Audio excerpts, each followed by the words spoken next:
Transients in Arcadia by O. Henry. There is a certain hotel on Broadway that is very pleasant in the summer. Not many people have heard about it. It is wide and cool. Its rooms have walls of dark wood. There are green trees around it and soft winds.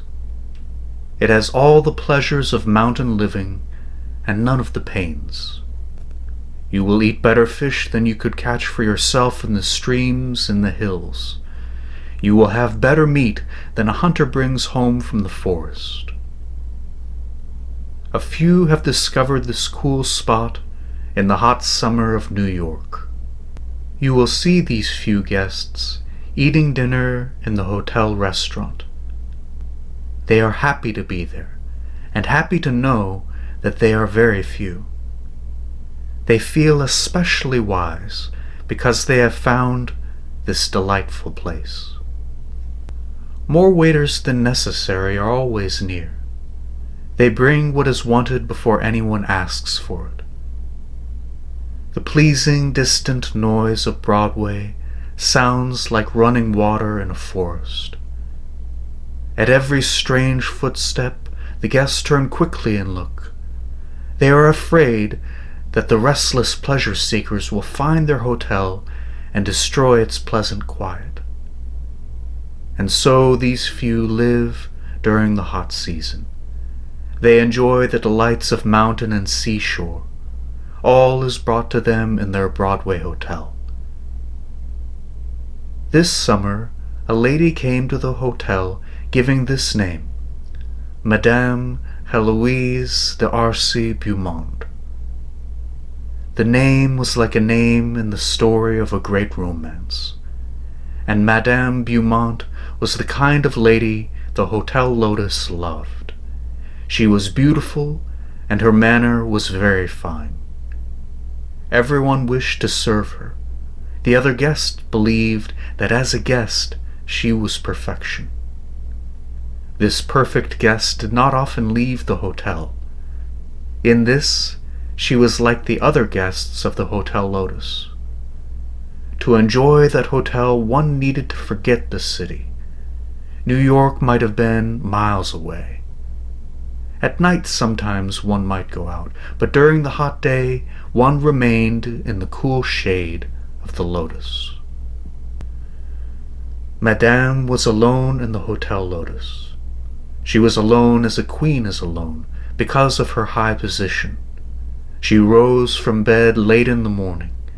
She was then a sweet, soft person, who seemed to shine quietly.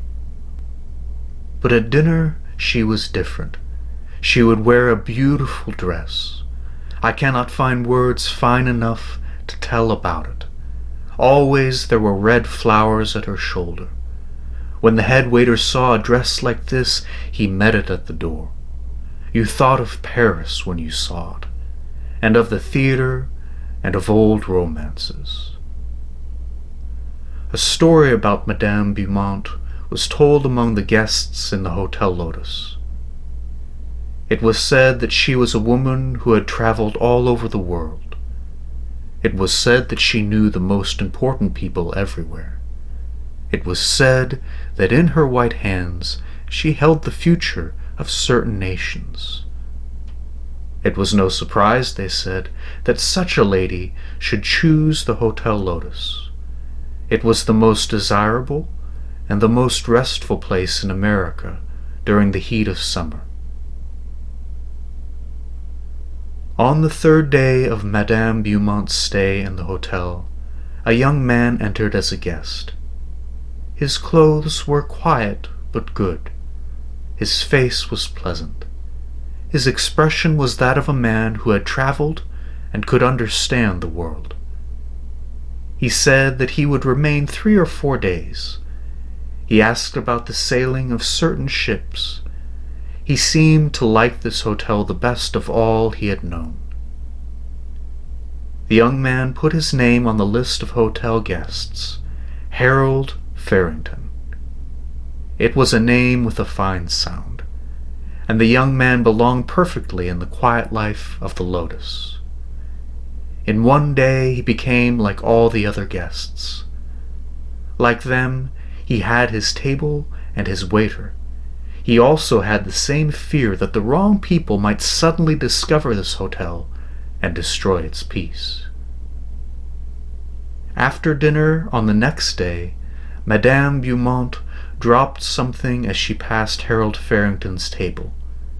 He picked it up and, following her, returned it.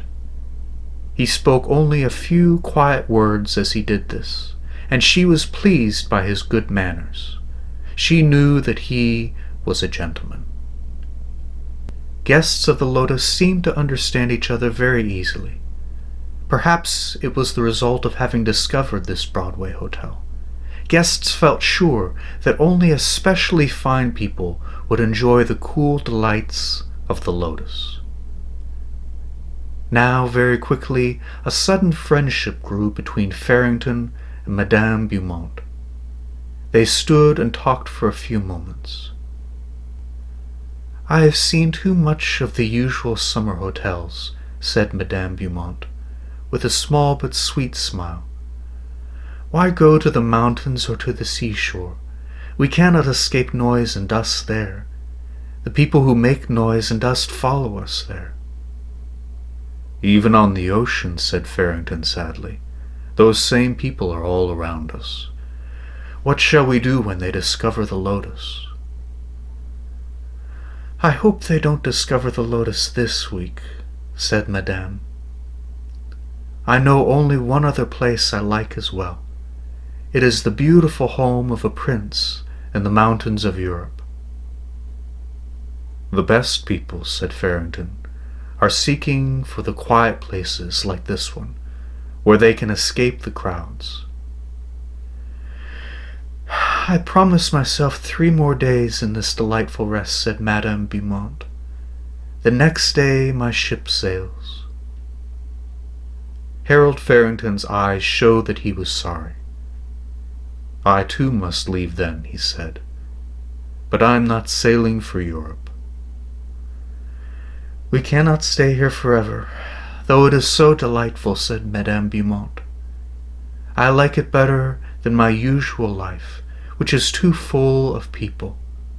I shall never forget my week in the Hotel Lotus." "Nor shall I," said Farrington in a low voice, "and I shall never like the ship that carries you away." On their last evening, the two sat together at a little table. A waiter brought them something cool to eat. Madame Beaumont was wearing the same beautiful dress. She seemed thoughtful. When she had finished eating, she took out $1. "Mr. Farrington," she said, with the smile that everyone in the Lotus loved, "I want to tell you something. I'm going to leave early tomorrow morning because I must go back to work. I work selling women's clothes at Cassie's shop. That $1 is all the money I have. I won't have more until I get paid at the end of the week. You're a real gentleman, and you've been good to me. I wanted to tell you before I went. For a year I've been planning to come here. Each week I put aside a little of my pay so that I would have enough money. I wanted to live 1 week like a rich lady. I wanted to get up in the morning when I wished, and I wanted to be served by waiters. I wanted to have the best of everything. Now I've done it, and I've been happier than I ever was before. And now I'm going back to work. I wanted to tell you about it, Mr. Farrington, because I thought you liked me, and I liked you. This week I've told you many things that weren't true. I've told you things I read about. They never happened to me. I've been living in a story. it wasn't real. I wanted you to think I was a great lady. This dress I'm wearing it's the only pretty dress I own. I haven't even paid for it yet. I'm paying for it a little at a time. The price was $75. It was made for me at O'Dowd and Levinsky's shop. I paid $10 at first, and now I have to pay $1 a week until it's all paid. And that's all I have to say, Mr. Farrington, except that my name is Mamie Siviter, and not Madame Beaumont. Thank you for listening to me. This dollar is the dollar I'm going to pay for my dress tomorrow. And now I'll go up to my room. As Harold Farrington listened, his face had not changed. When she had finished, he took out a small book and began to write in it. Then he pulled out the small page with his writing on it and gave it to her, and he took the dollar from her hand. "I go to work too tomorrow morning," he said. "And I've decided to begin now. That paper says you've paid your dollar for this week. I've been working for O'Dowd and Levinsky for 3 years. Strange, isn't it? We both had the same idea. I've always wanted to stay at a good hotel. I get $20 a week. Like you, I put aside a little money at a time until I had enough. Listen, Mamie, will you go to the pleasure park on Coney Island with me on payday?" The girl who had been Madame Eloise d'Arcy Beaumont smiled. "I'd love to go, Mr. Farrington. Coney will be all right, although we did live here with rich people for a week." They could hear the night noises of the hot city. Inside the Hotel Lotus, it was cool. The waiter stood near, ready to get anything they asked for. Madame Beaumont started up to her room for the last time, and he said, "Forget that Harold Farrington, will you? McManus is the name. James McManus. Some call me Jimmy." "Good night, Jimmy," said Madame.